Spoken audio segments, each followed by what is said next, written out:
মাদক ব্যবসায় বাধা দেওয়া ৩ যুবককে কুপিয়ে আহত করেছে মাদক কারবারিরা।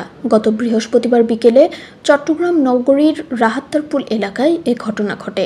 হামলায় আহত হন শামীম, মন্টু ও হৃদয়। আহতদেরকে চট্টগ্রাম মেডিকেল কলেজ হাসপাতালে ভর্তি করানো হয়েছে।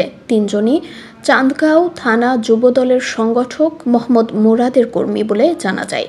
মোহাম্মদ মুরাদ বলেন, দীর্ঘদিন যাবৎ আসামিরা মাদক কারবারি করে আসছিল।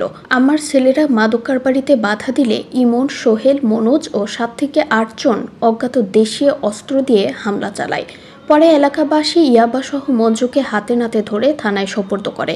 থানায় মামলা প্রক্রিয়াধীন আছে বলে জানা যায়। আমার নেতৃত্বে যারা প্রত্যেকটা এলাকায় যেখানে মাদক স্পটের মধ্যে আছে তাদেরকে আমি বলছি কি তোমরা কারা কারা মাদক বিক্রি করে এগুলি খেয়াল রাখবি। কি জন্য আমার নাম আসতেছে এখানে, বলছে এই এলাকার নাকি আমি মাফিয়া ডন, এগুলি নাকি আমার যারা ধরে এরা বলে যে কি এগুলি কার মাল, অমুকের মাল।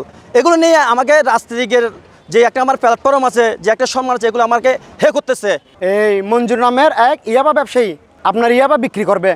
তো আমরা যখন নিউজ পাই তখন আমাদের ওখানে কিছু ছেলে ফাটাই, হ্যাঁ তোমরা দেখো আসলে সঠিক কি না। তখন ওরা গিয়ে দেখতেছে যে হ্যাঁ আসলেই সঠিক। তখন ঘটনাস্থলে সাথে সাথে ওকে হাতে নাতে ধরে ইয়াবা সহ